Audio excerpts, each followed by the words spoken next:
행복한 가정은 다 비슷하지만 불행한 가정은 저마다 이유가 다르다는 말이 있습니다. 그리고 우리 가족이 불행한 이유는 아버지라는 존재 때문이었습니다. 두 분은 제가 어릴 때 이혼을 하셨는데요. 그 이후부터 엄마와 제게 아버지라는 존재는 있어도 없는 듯, 알아도 모르는 듯, 말하고 싶어도 이름조차 입에 올려서는 안 되는 그런 존재였습니다.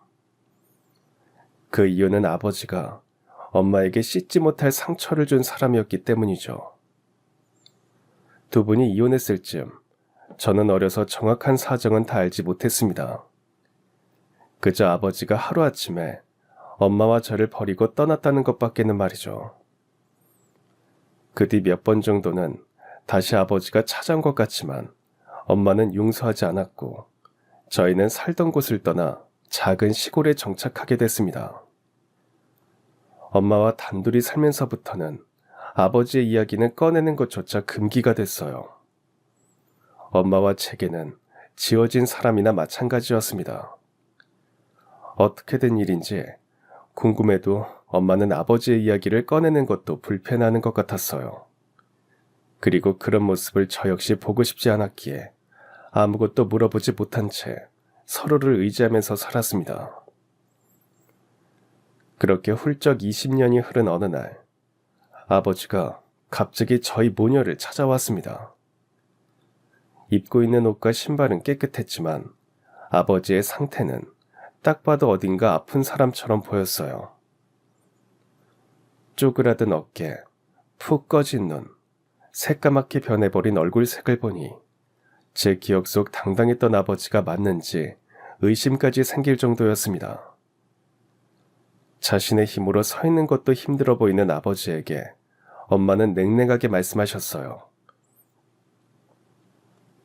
당신이 여기가 어디라고 찾아와? 무슨 자격으로? 수진 엄마, 여기까지 오면 안 되는 거 아는데, 당신이 나 반기지 않을 것도 아는데, 그래도 얼굴 한 번만 보려고 왔어. 알고 있으면 아무 말 하지 말고 그냥 돌아가. 나 당신 얼굴 보고 싶지 않아. 이렇게 말 섞고 있는 것도 싫어. 수진 엄마, 제발 내 말 좀 들어봐, 응? 나랑 당신은 옛날에 끝났어. 꼴도 보기 싫으니까 나가. 엄마는 그 말만 남기고 집 안으로 들어가 버렸습니다. 덩그러니 남아있는 제게 아버지는 말했습니다. 수진아, 많이 컸구나. 정말 보고 싶었다. 이거 아버지 연락처니까 딱 한 번만 연락 주렴. 다음 날 저는 엄마 모르게 아버지를 만났습니다. 대체 무슨 이야기를 할 건지 말이라도 들어보고 싶었거든요. 그렇게 제가 먼저 연락했고 아버지는 패한 말기였습니다. 내가 벌을 받는 게야. 그렇게 너랑 엄마를 버리고 간 벌 말이다. 병원에서 이제 살 날이 얼마 남지 않았다더구나. 길면 3개월, 짧으면 당장 몇 주 안에 죽어도 이상할 것이 없다더라. 기침을 쏟아내며 힘겹게 말하는 아버지를 외면할 수가 없었습니다. 아무리 우리를 버리고 집을 나갔다고 해도 저한테는 하나밖에 없는 아버지였고 이 사람이 없었다면 저 역시 세상에 태어나지도 못했을 테니까요. 그리고 엄마에 대한 속죄였는지 아버지는 이혼 후에도 가정을 꾸리지 않았더라고요. 그래서 인간으로서 자식으로서의 처음이자 마지막 도리를 한다는 생각으로 엄마 몰래 아버지의 병수발을 했습니다. 입맛이 없는 아버지를 위해 좋아하는 음식을 사가거나 병실 청소도 하고 약도 챙기고 이야기도 들어줬습니다. 하루하루 약해지는 아버지의 모습을 보면서 아무렇지 않을 줄 알았던 마음 어딘가가 조금씩 흔들렸죠. 그리고 임종 하루 전 그는 숨을 헐떡이며 힘겹게 말했습니다. 수진아, 이제 끝이 온 것 같다. 이거 나 죽고 나면 꼭 네 엄마한테 전해줘. 부탁한다. 그리고 수진아, 못난 애비도 애비라고 마지막을 지켜줘서 정말 고마웠다. 그렇게 말하며 아버지는 작은 상자를 저한테 건네줬고 며칠 뒤 조용히 쓸쓸했던 생을 마감했습니다. 장례식을 마친 뒤 아버지가 준 작은 상자를 엄마에게 전해드렸고 상자의 뚜껑을 열고 그 안을 확인하는 순간 엄마는 다리에 힘이 풀려 그대로 바닥에 주저앉고 말았습니다. 저희 가족은 엄마, 아버지, 그리고 저 이렇게 세 식구였습니다. 그 시절이 자세하게 기억나지는 않습니다. 세월도 너무 많이 지나버렸고 행복하고 즐거웠던 추억도 별로 없었으니까요. 아버지는 자영업을 하시는 분이었고 그래서 부족하게 살지는 않았지만 그 사업을 핑계로 항상 바빴습니다. 어린 제가 아버지가 보고 싶다고 하면 엄마는 이런 말씀만 하셨어요. 수진아, 아빠가 바빠서 그래. 아빠가 바쁜 이유는 우리 수진이랑 엄마랑 행복하게 살려고 그러는 거고. 그러니까 우리 착한 수진이가 아빠를 좀만 이해해주자. 아버지는 아침 일찍 나갔다가 제가 깊게 잠든 밤늦게 들어오는 날이 많았습니다. 어쩌다 조금 일찍 들어오는 날에는 잔뜩 취한 채였고 엄마는 그런 아버지를 무척 힘들어했습니다. 몇 번 좋게 타일러도 봤지만 소용이 없었습니다. 수진 아빠, 바쁜 건 알지만 그래도 수진이랑도 시간 좀 보내고 그래봐. 애가 맨날 아빠 보고 싶다, 아빠 어디 갔냐 하는데 불쌍하지도 않아? 매일 술만 마시고 들어와서 애 얼굴도 제대로 못 보잖아. 알았어. 근데 진짜 바빠서 그렇다니까.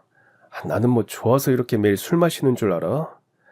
일하다 보니까 어쩔 수 없이 마시는 거지. 그래, 알겠어. 근데 당신 다음 주에 수진이 생일인 건 알지? 그날은 절대 술 마시지도 말고 늦게 와서도 안 돼.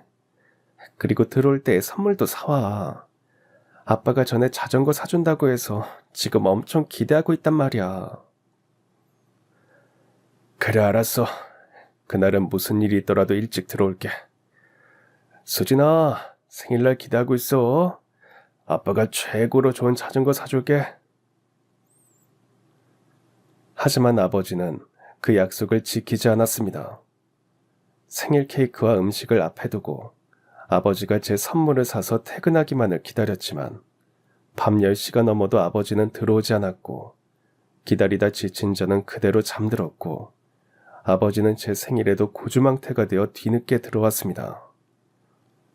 대문 밖에서부터 제 이름을 부르며 들어오는 아버지 때문에 저도 잠에서 깨고 말았어요. 수진아, 아빠가 선물 사왔다. 수진아, 아빠가 왔는데 나와봐야지. 당신 조용히 좀 해. 동네 사람 다 깨울 거야. 당신 안 자고 있었네. 당신이 아직 안 들어왔는데 어떻게 먼저 자. 근데 수진 아빠, 어떻게 된 사람이 요즘 하루 건너 하루 술을 마셔, 어? 당신 오늘이 무슨 날인 줄은 알고 있지? 당연하지. 우리 예쁜 수진이 생일이잖아. 그걸 아는 사람이 이렇게 늦게, 그것도 잔뜩 취해서 들어왔어? 애가 아빠를 얼마나 기다렸는 줄 알아? 우리가 애가 둘이야? 셋이야? 수진이 하나밖에 없는데 어떻게 이럴 수가 있어? 아유, 시끄러. 그래서 내가 이렇게 딱 수진이 선물 사왔잖아. 수진아, 수진아, 이것 봐라. 아빠가 네 생일 선물 사왔다. 좀 조용히 좀 해. 선물도 내일 말짱한 정신으로 주던가 해. 술 냄새 그만 풍기고 얼른 씻고 잠이나 자. 아버지는 그렇게 늘 바깥일로 바쁜 사람이었습니다. 친구들이 주말이나 방학, 어린이날에 가족들과 다 같이 어딘가로 놀러 갔다 온 걸 자랑할 때면 저는 할 말이 없었어요. 단 한 번도 세 식구가 소풍을 가본 적도 없었거든요. 하루는 그게 너무 속상한 나머지 엄마에게 처음으로 불만을 말한 적이 있습니다. 엄마는 미안하다는 말뿐이었어요. 그런데 며칠 뒤 자다가 목이 말라 잠에서 깼는데 두 분이 싸우는 소리를 듣고 말았습니다. 수진 아빠 자꾸 이럴 거야? 내가 뭘? 나 밖에서 힘들게 일하다 온 사람이야. 집에서는 제발 좀 편히 쉬자. 나도 알아. 당신 힘들게 일하는 거. 근데 그렇다고 가족을 이렇게 내팽겨칠 거야? 아빠가 돼서 자식이랑도 시간을 좀 보내야 할 거 아니야. 일주일 내내, 365일 내내 일이 있는 것도 아니잖아. 하루, 아니, 단 몇 시간이라도 뺄 수 없어? 뭐? 내팽겨친다고? 너는 이게 어딜 봐서 내팽겨치는 거야? 나는 너랑 수진이 먹여 살리겠다고 이러고 다니는데, 아휴, 하긴 네가 일을 해봤어야 알지. 아휴. 당신 방금 뭐라고 했어? 내가 못할 말 했냐? 내가 벌어다 주는 돈으로 집에서 편하게 먹고 쓰고 하면서 말이야. 애랑 안 놀아준다고 이렇게 사람을 들들 볶아? 남자가 사업을 하려면 말이야. 어쩔 수가 없는 게 있다고. 이런 것도 이해를 못해? 아유, 그만하자. 피곤하다. 아유. 그만해. 피곤해. 나랑 수진이는 당신한테 피곤하게 만드는 사람들이야? 말을 해봐. 미진아. 너 진짜 왜 이래? 이러니 내가 집에 안 들어오고 싶지? 엄마는 사업 핑계를 대면서 밖으로만 도는 아버지를 보며 씁쓸해하고 외로움을 느끼는 날이 늘어가는 것 같았습니다. 언젠가부터 엄마가 진심으로 웃는 모습이 점점 줄어들었으니까요. 이런 엄마를 옆에서 보면서 아버지가 참 무심한 사람이라는 생각이 들었어요. 그래서 한 번은 두 분이 어떻게 만났는지 궁금해져서 물어봤습니다. 엄마는 어린애가 뭐 그런 걸 궁금해하냐고 했지만 두 분의 연애 시절을 말해주셨는데요. 그때를 떠올리며 말하는 엄마는 참 행복해 보였습니다. 아버지는 중학교 때 부모님이 돌아가신 뒤에 할머니 손에서 자랐습니다. 그러다 보니 늘 돈에 허덕이며 살아야 했어요. 가난이 싫었던 아버지는 일찍부터 도시로 올라와 돈을 벌었고, 그러면서 대학생이던 엄마를 우연히 만났습니다. 자전거를 피하다 도로로 넘어지는 바람에 큰 사고를 당하려던 엄마를 아버지가 구해준 게 인연의 시작이었다고 합니다. 고맙습니다. 그쪽 아니었으면 정말 큰일 날 뻔했어요. 아닙니다. 앞으로는 조심하세요. 앞도 똑바로 보고 다니시고요. 제가 너무 감사해서 은혜를 갚고 싶은데요. 어떻게요? 네?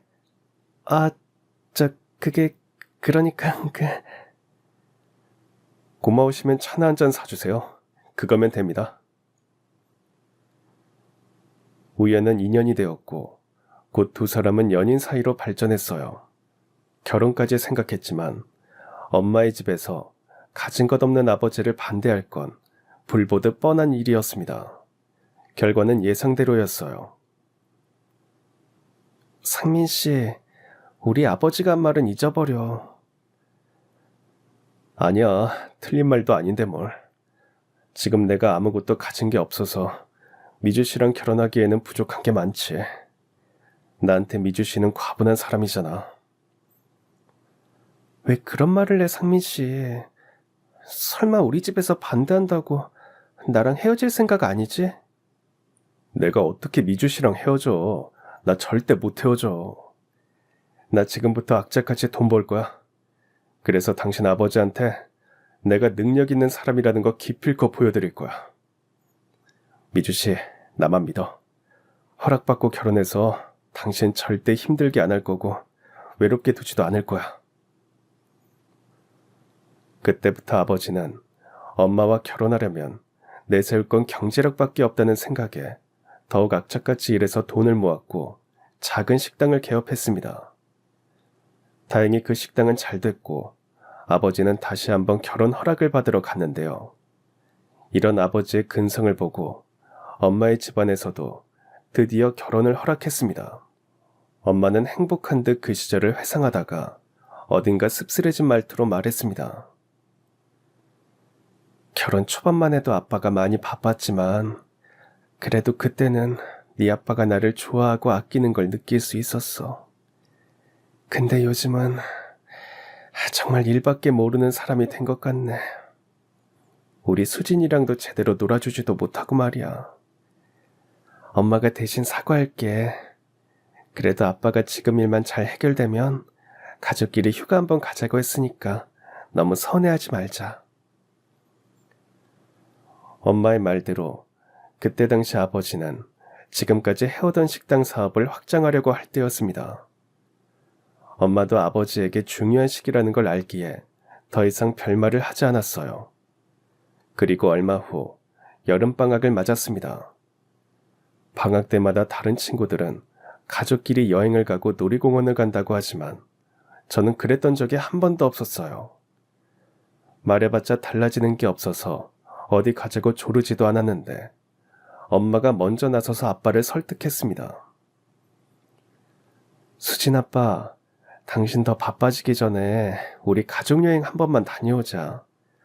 수진이 방학도 했는데 맨날 집에만 있잖아. 애한테 미안하지도 않아?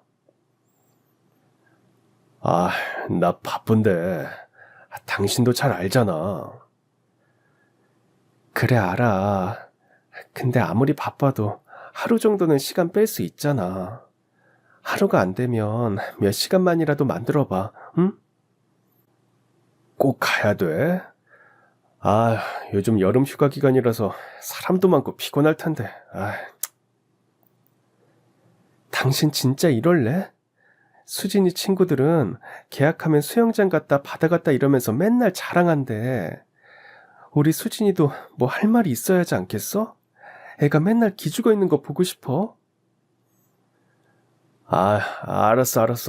가면 될 거 아니야. 근데 딱 하루만이야. 1박 2일. 알겠지? 저희 가족은 제가 10살 때 처음으로 세 식구가 다 같이 강원도의 한 바닷가로 여행을 가게 됐습니다. 수영도 하고 모래성도 만들고 맛있는 것도 먹었죠. 태어나서 처음으로 만난 최고의 1박 2일 여행이었습니다. 다시 집으로 돌아오기 전 마지막으로 해변을 걸으면서 엄마는 이 여행을 기념하려 사진기로 여기저기 찍기 바빴습니다. 수진아, 저기 서봐. 엄마가 사진 찍어줄게. 그러지 말고 우리 가족 다 같이 찍을까? 수진 아빠, 당신도 수진이 옆에 서봐. 됐어. 사진은 무슨. 당신도 대충 마무리하고 얼른 집으로 가자. 그러지 말고 내가 저 사람한테 사진 찍어달라 부탁하고 올게. 그렇게 저희 가족은 첫 여행 온 기념으로 여름바다를 배경으로 세 식구의 기념사진을 남겼습니다. 여행에서 돌아온 뒤 아버지는 다시 예전처럼 바빠졌고 얼굴 보는 것도 훨씬 힘들어졌습니다. 가끔 제가 자고 있으면 아버지가 옅게 술 냄새를 풍기며 들어와 제 머리를 한참 쓰다듬고 가는 게 느껴졌어요. 그 손길에 아버지가 늦게라도 집에 들어오긴 한다는 걸 알 수 있었습니다. 아버지가 늦게 들어오고 술 마시는 날이 늘어갈수록 부모님은 예전보다 다투는 날이 늘어갔어요. 그리고 어느 날부터인가는 아버지가 집에 들어오지도 않는 날이 잦아졌죠. 엄마는 아버지의 퇴근을 기다리다 소파에서 잠드는 날이 많아졌습니다. 그리고 결국엔 회사 경리라는 여자와 바람이 났습니다. 엄마는 이 사실을 숨기려고 하신 것 같았지만 저는 두 분이 밤에 싸우는 소리를 들었고 그때 아버지에게 다른 여자가 생겼다는 걸 알게 됐죠. 수진 아빠 지금 제정신이야? 당신이 어떻게 나한테 이럴 수 있어? 내가 당신을 믿었던 결과가 이거야? 다른 여자랑 바람 난 거? 아, 당신이 이러니까 그래. 제발 나도 숨 좀 쉬자, 어? 너랑 있으면 답답해서 미쳐버릴 것 같아. 그놈의 가족. 나만 가족을 위해서 희생해야 해? 나 사업하는 사람이야. 당신도 나를 이해해줘야 할 거 아니야. 맨날 이거 해달라 저거 해달라. 아, 지긋지긋하다. 내가 많은 걸 바랬어? 그냥 우리도 다른 가족들처럼 가족끼리 시간 좀 보내자고 했던 거 그게 다였어. 나도 당신 사업하면서 바쁜 거 아니까 같이 더 시간 보내고 싶었던 것도 참았던 거라고. 근데 어떻게 당신이... 상민 씨가 나 말고 다른 여자를 만날 수가 있어? 수진이한테 부끄럽지도 않아? 됐다. 그만하자. 너랑 무슨 말을 더 하겠냐? 왜? 또 나가려고? 나가서 그 여자 만나려고? 상민 씨 지금 나가면 나 당신 얼굴 다시는 안 봐. 누가 무섭냐? 나도 바라던 바다. 어휴. 저는 제 방문을 조금 열어둔 채 거실에서 싸우는 부모님의 모습을 처음부터 끝까지 지켜봤습니다. 아버지가 쾅 소리 나게 문을 닫고 집을 나가버리자 엄마는 그대로 주저앉아 숨죽인 채 오열했습니다. 그렇게 아버지는 다른 여자와 바람이 나서 저와 엄마를 버리고 집을 떠나버렸고 집에 들어오지 않았습니다. 그동안 아버지가 자꾸 밖으로 돈 이유도 결국엔 그 여자 때문이었어요. 엄마는 충격과 분노, 그리고 아버지에게 배신감을 느꼈지만 저에게는 그 사실을 숨기려고 그랬는지 아무렇지도 않게 하루하루를 보냈습니다. 그런데 집을 나간 아버지가 한 달 만에 꾀재재한 몰골로 돌아왔습니다. 수진 엄마, 미주야, 내가 미안해. 뭐야? 당신이 여기가 어디라고 와? 그때 분명 내가 말했지. 그대로 나가면 다시는 나 볼 생각도 하지 말라고. 그게 미주야, 내 말 좀 들어봐봐. 아니, 경리, 그 여자가 꽃뱀이었어. 그동안 나 모르게 회사 돈도 조금씩 빼돌리고 있었고, 나한테도 사기치고 내 재산을 다 가져갔다니까. 미주야, 내가 정말 잘못했다. 그때 내가 잠깐 미쳤었나 봐. 한 번만 용서해주면 너한테도 잘하고 수진이한테도 진짜 잘할게, 응? 아버지는 꽃뱀이었던 경리에게 속아 빈털터리가 된 상태였고 그 여자는 아버지에게 뺏은 돈을 들고 숨어버렸던 겁니다. 이러지 마. 당신 기억 안 나? 당신이 집 나가던 날 그때 난 분명 끝이라고 했어. 수진이한테까지 추한 꼴 보이지 말고 나가. 꼴도 보기 싫으니까 가버려. 그 뒤 아버지는 몇 번이고 찾아와서 무릎까지 꿇고 잘못을 빌었습니다. 하지만 엄마의 마음은 이미 떠난 후였어요. 다른 것도 아니고 바람이 나서 가족을 버린 아버지를 절대 용서할 수가 없었던 거죠. 차라리 사업이 망했다면 같이 이겨낼 수도 있었지만 바람이 나서 가족을 소홀히 했던 이유라고 생각하니 그간에 함께 산 세월마저 거지처럼 느껴졌습니다. 그래서 아버지가 또 찾아왔을 때 어머니는 결국엔 어떤 서류를 하나 내밀었습니다. 수진 엄마, 이게 뭐야? 이혼 서류야. 나는 이미 도장 찍었으니까 당신만 하면 돼. 이혼? 안 돼. 나 당신이랑 절대 이혼 못해. 말했잖아. 그때는 정신이 잠깐 어떻게 됐던 거라고. 다시는 바람 안 피워. 믿어줘. 한 번만 용서해주면 미주 네가 하라는 대로 다 할게. 근데 이혼은... 이혼만은 안 돼. 아니, 나는 당신하고는 더 이상은 같이 못 살아. 상민 씨, 당신은 깨진 그릇 다시 붙일 수 있어? 붙였다고 해도 그 그릇이 예전이랑 같을까? 우리는 그 깨진 그릇 같은 사이인 거야. 이미 믿음이 이렇게 산산조각이 나버렸는데 어떻게 다시 살아? 나는 매일 의심할 거고 당신은 또 이런 나한테 숨막혀 할 거야. 그러니까 조용히 합의 이혼으로 끝내자. 소송으로 가면 당신 더 힘들어질 건데 그러고 싶어? 우리 수진이한테도 못 볼 꼴 보이고 싶지 않아.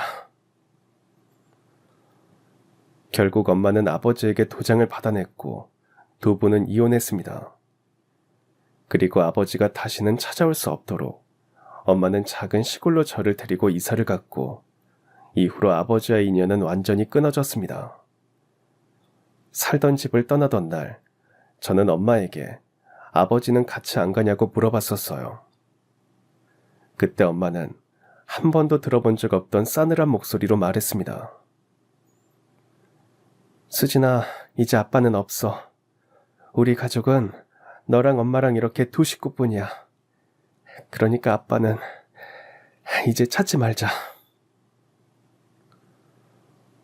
엄마의 말을 듣고 두 분이 헤어졌다는 걸 어렴풋이 짐작할 수 있었고 그때부터 아버지는 저희 모녀에게는 금기어가 됐어요.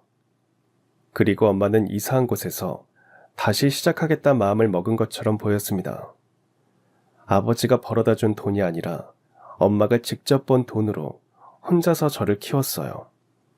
남의 집 일을 해주는 것도 마다하지 않았고요. 한 번도 안 해봤던 밭일을 해주고 품삯을 받기도 했습니다. 그러다 제가 중학교를 들어갔을 때부터는 김치 공장에 입사해서 열심히 일하며 제 뒷바라지를 해주셨습니다. 아버지와 살 때처럼 풍족하지는 않았어도 저희 모녀는 씩씩하게 서로를 의지하면서 잘 살았습니다. 대학교를 졸업하고 회사에 입사해 일하면서 살다 보니 저도 어느덧 30대가 되었습니다. 엄마와 저는 지방 소도시로 이사를 해서 작은 주택에 전세를 들어 살고 있었어요. 여전히 넉넉한 형편은 아니었지만 그래도 둘이 사는 데는 모자람이 없었고 가끔은 시간 내서 여행도 가고 서로의 특별한 날을 챙겨주면서 소소한 행복을 느끼며 보통의 가족처럼 살고 있었습니다. 하루는 엄마의 생신날이었어요. 엄마 생신 축하드려요. 이거는 제 선물인데 스카프예요. 환절기에 엄마 감기 자주 걸리잖아요. 이런 스카프 같은 거 하나 하고 다니면 따뜻할 거예요. 예쁘죠? 수진아 고마워. 잘 쓸게. 근데 엄마가 진짜 받고 싶은 선물은 따로 있는데. 그랬어요? 진작 말을 하지. 이 스카프 바꾸면 되니까 진짜 갖고 싶은 거 말씀해보세요. 내가 받고 싶은 선물은 우리 수진이가 결혼하는 건데. 또 그 얘기예요? 남자친구도 없는데 무슨 결혼이에요. 근데 엄마는 내가 결혼하는 거 말고 다른 거 바라는 건 없어요? 생일 선물 말고 진짜로 원하는 거요. 아버지와 이혼한 후 엄마는 정말 저 하나만 보고 살았다고 해도 과언이 아니었습니다.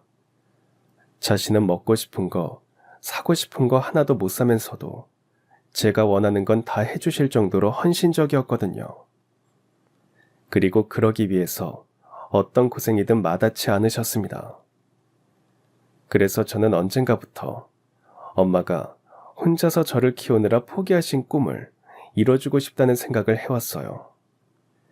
엄마는 진짜로 원하는 게 뭐냐는 제 물음에 한참을 조용히 있다가 이내 생각이 난 듯 말씀하셨습니다. 사실 나는 작은 동네에서 소박하게 카페를 해보고 싶어. 커피 향기 맡으면서 좋은 음악 틀어놓고 누구든 부담 없이 와서 차 한잔하고 책도 읽고 갈 수 있는 그런 동네 카페 말이야. 지금도 충분히 이룰 수 있는 꿈이잖아요. 엄마, 제가 그 소원 이뤄드릴게요. 나 매주 복권 사고 있는 거 알죠? 이거 1등 당첨만 되면 무조건 엄마 카페 차리는데 다 쓴다. 엄마는 농담하지 말라며 웃으셨지만 언젠가 여건이 된다면 엄마의 꿈을 꼭 이뤄주고 싶었습니다. 이렇게 평범했던 저희 모녀의 삶은 생각지도 못한 사람의 등장으로 깨지고 말았습니다. 이제는 이름도 얼굴도 희미해진 아버지라는 사람이 어느 날 갑자기 집으로 찾아온 거죠. 그날은 주말이었고 엄마와 함께 시장을 보고 돌아와 늦은 점심을 먹고 있던 중이었습니다. 평화로운 오후를 깨는 초인종 소리가 울렸습니다. 주말에 누구지? 찾아올 사람도 없는데. 수진아, 누구 오기로 했니? 아니요, 그럴 사람 없는데. 엄마 식사하고 계세요. 제가 나가볼게요. 아니다, 내가 나가볼게. 밥 먹고 있어. 금방 돌아올 줄 알았던 어머니는 5분이 지나도 방에 들어오지 않았습니다. 걱정이 되어 나가보니 엄마 앞에 어떤 남자가 서 있었고 어깨 너머로 그 얼굴을 보고 저 역시도 충격을 받았습니다. 그동안 없는 사람이라 생각하고 살았던 아버지가 떡하니 서 있었기 때문이었죠. 무려 20년 만이었습니다. 건강이 안 좋은지 아버지의 얼굴은 무척이나 초췌했어요. 엄마는 아버지에게 말했습니다. 당신 여길 어떻게 알고 왔어? 미주야, 미안하다. 여기까지 오면 안 되는 거 아는데, 당신이 나 반기지 않을 것도 아는데, 그래도 얼굴 한 번만 보려고 왔어. 그걸 알면서도 찾아왔단 말이야? 당장 돌아가. 나는 당신 얼굴 꼴도 보기 싫으니까. 수진 엄마, 이러지 말고 제발 내 말 좀 한 번만 들어봐줘, 응? 나랑 당신은 옛날에 끝났어. 꼴도 보기 싫으니까 나가. 내 입에서 험한 말 나오기 전에 가라고. 아버지가 회사 격려와 바람을 펴서 집을 떠났다가 한 달 만에 돌아왔던 날처럼 엄마는 아버지를 문전박대했습니다. 당장 나가라는 말만 하고 아버지에게서 등을 돌린 채 집으로 들어가며 멀뚱히 서 있는 저한테도 외쳤습니다. 수진이, 너 왜 거기 서 있어? 문 닫고 빨리 들어와. 엄마의 말에 정신을 차린 저는 문단속을 하려고 대문을 향해 걸어갔습니다. 그러자 아버지가 제 손을 잡으며 말했어요. 수진아, 많이 컸구나. 면목 없지만 정말 많이 보고 싶었다. 너한테도 미안한 것밖에 없어. 아휴, 내가 죄인이지. 죄인이야. 이러지 마세요. 이제 와서 달라질 건 없어요. 수진아, 이거 내 연락처니까 한 번만, 딱 한 번만 연락 주렴. 기다리고 있으마. 집 안으로 들어가자 엄마는 여전히 분이 풀리지 않았는지 감정을 추스르지 못하고 있는 듯 했어요. 저 인간이 여기가 어디라고 찾아와? 이제 와서 뭘 어쩌자고 찾아온 거냐고. 수진이, 너 혹시라도 나 없을 때 저 인간 찾아와도 절대 문 열어주지 마. 알겠어? 엄마는 화를 냈지만 저는 문전박대 당하면서도 저한테 연락처를 주어주던 아버지의 그 눈빛이 마음에 걸렸습니다.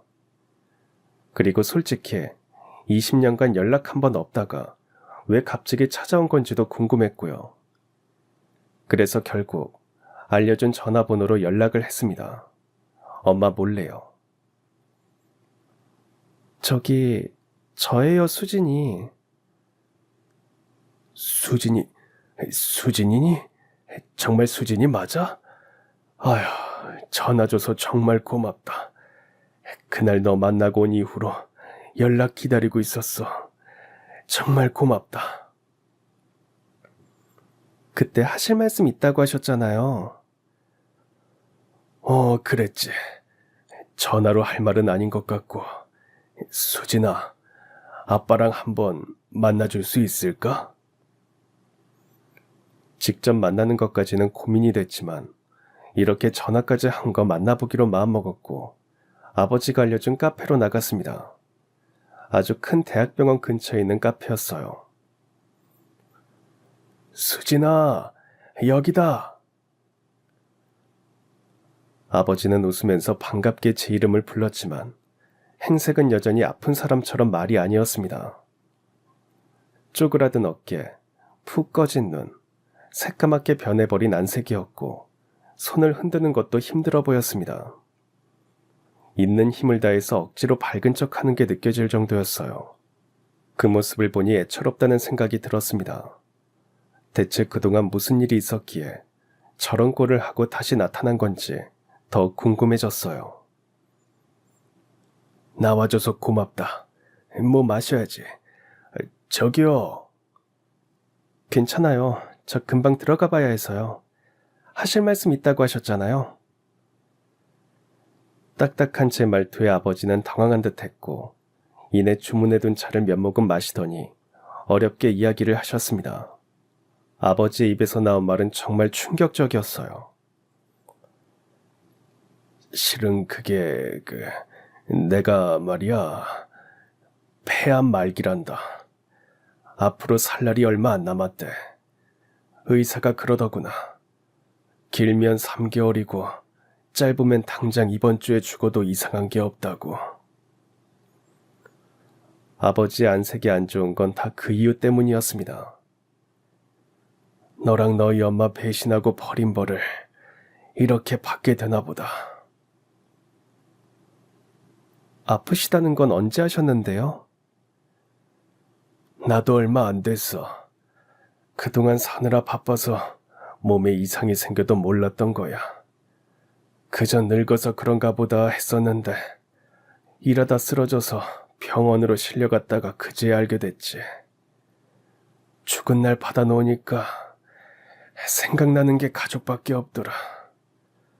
너랑 네 엄마 말이야. 가족이요? 다른 가족은 없으세요? 내가 어떻게 그럴 수 있겠니? 그럼 엄마랑 이혼하고 재혼 안 하셨어요? 쭉 혼자 사셨던 거예요? 그래, 내가 어떻게 그러니? 너희 엄마한테 그렇게 씻을 수 없는 상처를 줬는데 어떻게 재혼을 하겠어?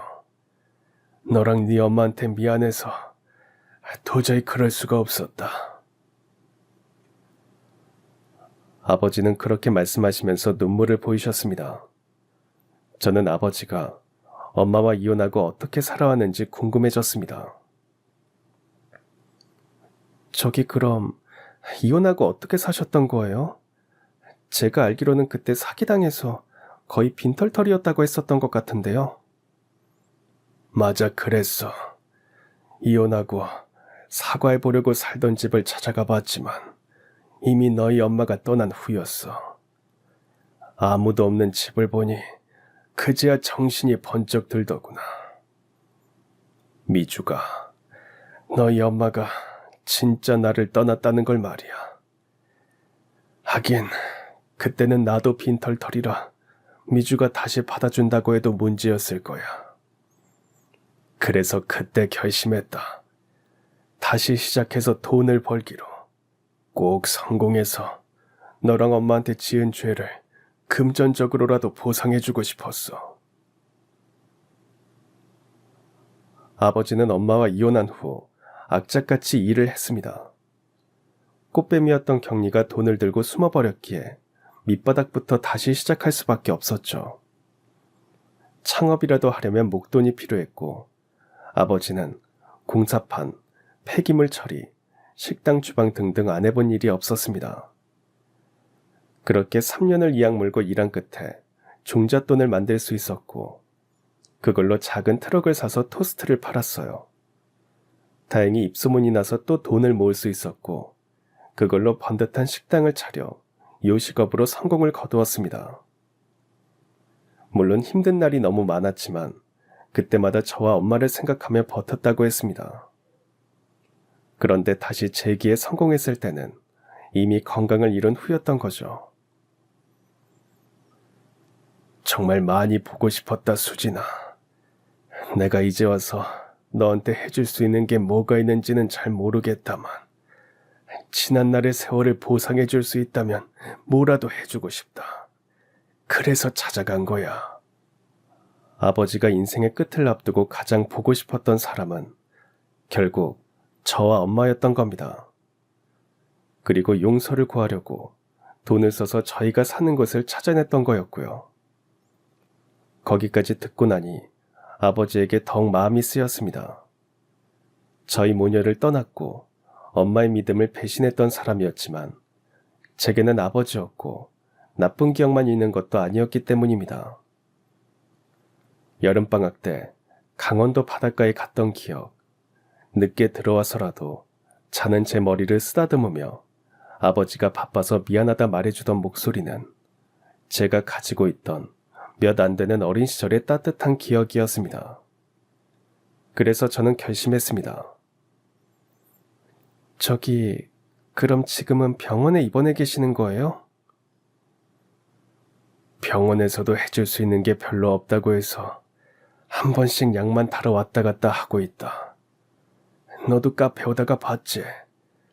저기가 내가 다니는 대학병원이야. 오늘도 약 받아오는 길이고. 아버지가 가리킨 병원을 보니 아픈 몸을 이끌고 혼자서 병원을 다녀오는 아버지의 모습이 상상이 됐습니다. 그래서 저는 결심했어요. 얼마 남지 않은 아버지의 삶을 돌봐주기로 말이죠. 다소 충동적인 생각이긴 했지만 그래도 외면할 수는 없었습니다. 어찌됐든 제 아버지였으니까요. 저기, 앞으로는 제가 모셔다 드릴게요. 병원 갈 일이 있으면 연락하세요. 뭐? 수진이 네가? 아유, 아니다. 나 괜찮아. 그런 부탁하려고 찾아가고 만나달라 부탁한 거 아니다. 정말로 얼굴 한번 보고 사과하고 싶어서 그랬던 거야. 괜찮아요. 제가 그렇게 해드리고 싶어서 그래요. 그래야 나중에 후회가 없을 것 같기도 하고요. 정말이니? 내가 그래도 될까? 네가 그렇게 말해주니까 욕심인 거 알지만 그래도 욕심내고 싶구나. 수진아, 정말 고맙다. 대신 엄마는 이 사실 몰라야 해요. 그리고 엄마한테도 연락하지 마세요. 많이 힘들어 하시니까요. 그래, 그렇겠지. 알겠어. 저는 살 날이 얼마 남지 않았다고 하는 아버지에게 처음이자 마지막으로 자식 노릇한다는 셈치고 엄마 몰래 아버지를 챙기기로 했습니다. 병원에 가는 날이면 직접 운전해서 모셔다 드리고 약을 챙기고 그리고 가끔은 먹고 싶다는 음식을 사다 드리면서 아버지와 함께하는 시간을 조금씩 늘려갔습니다. 그러면서 아버지와도 점점 가까워졌죠. 아버지가 사는 집은 작은 아파트였습니다. 집도 좋고 깨끗이 정리되어 있었지만 온기라고는 하나도 느껴지지 않았어요. 아버지 혼자 사시는 집을 둘러보며 저는 익숙한 사진 한 장을 발견했습니다. 그건 저희 가족이 처음으로 다 같이 여행을 갔던 강원도의 바닷가였어요. 제가 한참 그 사진을 뚫어져라 쳐다보고 있자 아버지가 말씀하셨습니다. 가족과 남은 추억이 그 사진 한 장밖에 없더라. 이렇게 그리워할 줄 알았다면 사진이라도 많이 찍어 놓을 걸 하고 후회했단다. 가족이랑 같이 시간 보내는 게 뭐가 그리 어려웠다고. 아휴, 매일 바쁘다고만 했을까. 하긴 지금 와서 후회봤자 소용없겠지만 말이다. 이걸 계속 갖고 계셨어요? 네 엄마가 인하에서 사무실에 갖다 두라고 한 장 준 게 있었거든. 두 사람이 떠나고 나한테 남은 거라곤 그거 하나뿐이었어. 힘들 때 그 사진 보면서 견디곤 했지. 계속 지갑에 넣고 다니다가 낡아서 찢어질까봐 액자에 넣어둔 거야. 그거 보면서 수진이 너는 어떻게 컸을지, 너희 엄마는 어떻게 늙었을지 상상도 해보곤 했단다. 아버지는 제가 10살 때 바닷가에서 찍었던 가족 사진을 소중한 보물처럼 간직하고 있었습니다. 그걸 보자 아버지가 정말로 엄마와 저를 그리워했다는 것도, 자신의 지난 잘못도 후회하고 있다는 것도 전부 진심이라는 걸 느끼게 됐습니다. 그렇게 보름 정도 지났고 아버지의 건강은 하루가 다르게 악화되어 갔습니다. 더 이상 통원하는 건 불가능해서 병원에 입원을 했습니다. 아버지는 간병인을 구했지만 저는 시간이 날 때마다 병원으로 향했습니다. 아버지는 산소 마스크를 써야 할 정도가 됐어요. 병실의 공기는 늘 건조했고 산소 마스크 너머로 들려오는 숨소리는 점점 거칠어져 갔습니다. 침대에 누워있는 아버지의 모습은 제가 어릴 때 마지막으로 본 모습과는 전혀 딴판이었어요. 몸은 종이장처럼 얇아졌고 눈동자도 흐릿해져 갔습니다. 아버지는 입원하신 뒤로는 저한테 미안하다는 말만 되풀이하셨어요. 수진이 너도 바쁠 텐데 자주 안 와도 된다. 간병인도 있으니 내 걱정은 하지 말고. 아휴, 너한테 미안하구나.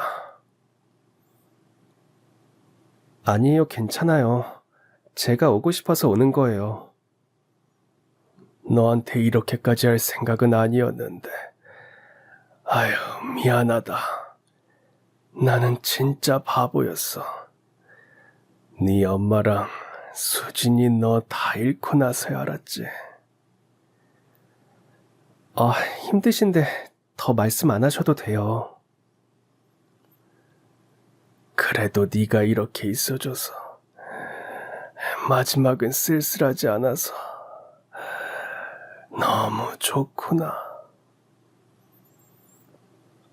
아버지는 힘겹게 눈을 감았다 뜨면서 말했습니다.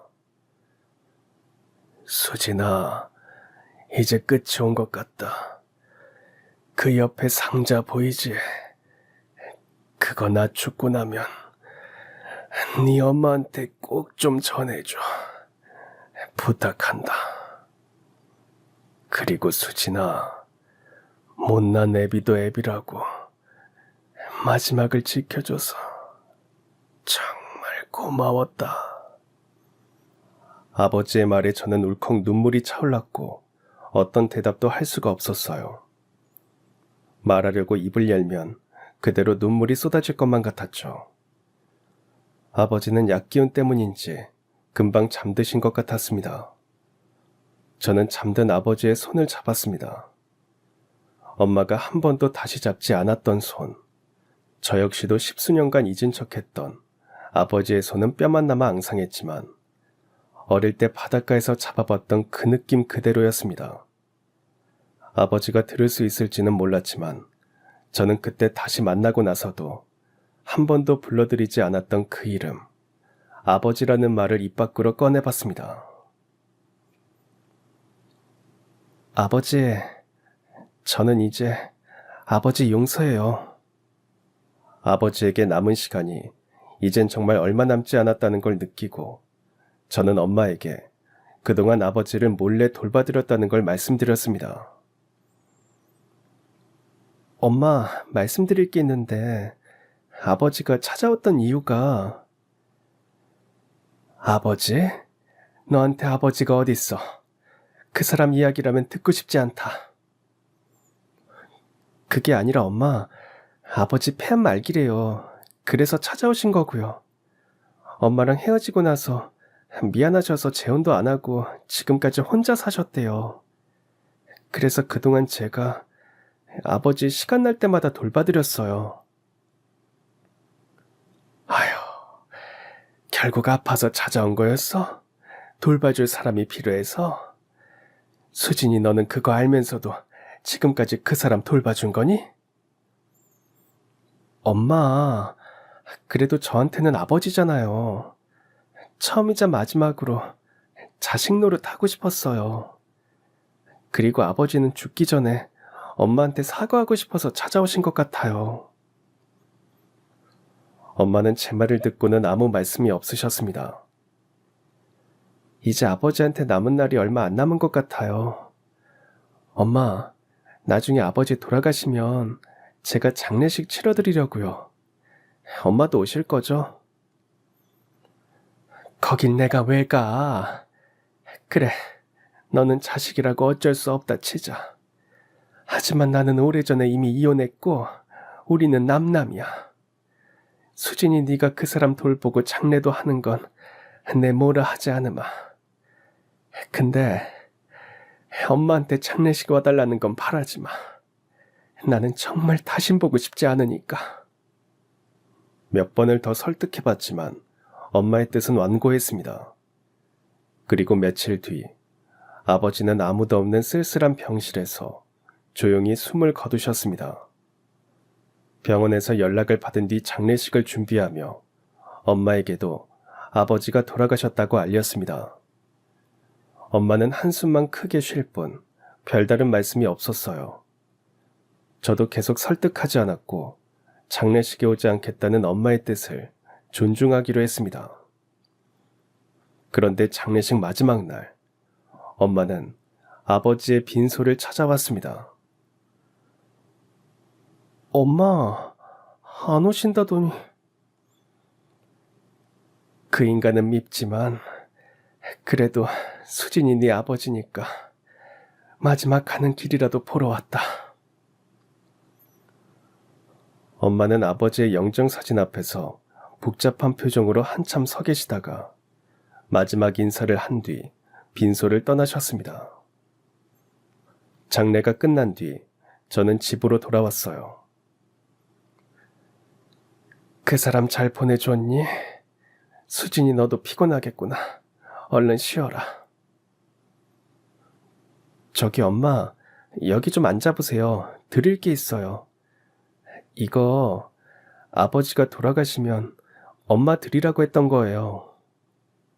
아버지가 돌아가시기 며칠 전에 제게 부탁했던 그 작은 상자를 엄마에게 건넸습니다.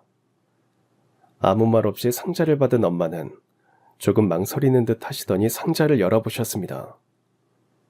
그 안에는 가족사진 한 장이 들어있었어요. 아버지가 내내 지갑에 품고 다니다가 다를까봐 액자에 껴둔 그 사진이요. 그리고 편지 한 통이 보였습니다. 아마도 아버지가 엄마에게 남긴 편지 같았고 엄마는 그 편지를 천천히 읽어보셨습니다. 수진 엄마에게.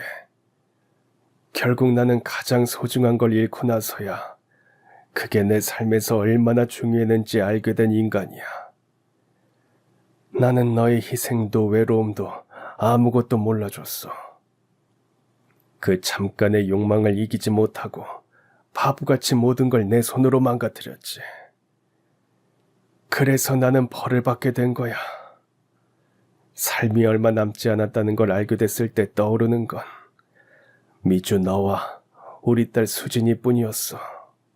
내가 너랑 헤어지고 악착같이 다시 돈을 모은 것도 다 너에게 돌려주기 위해서야.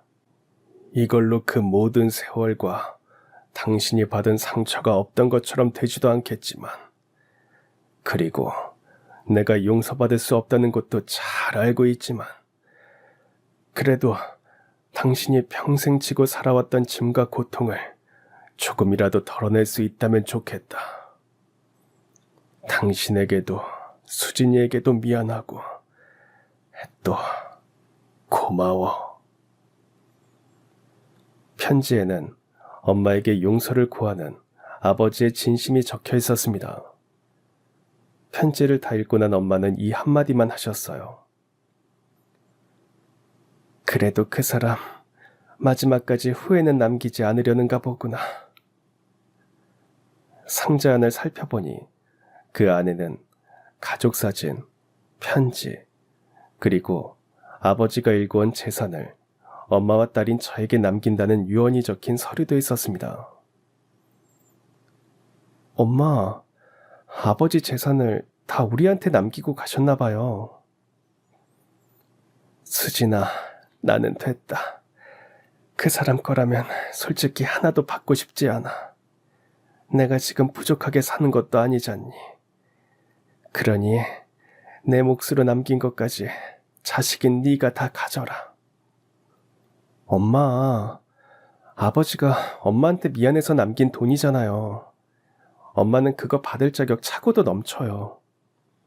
그동안 고생했던 거 결국엔 다 아버지 때문인데 이거 받아서 다 써야 엄마도 아버지한테 가졌던 울분이 풀리지 않겠어요?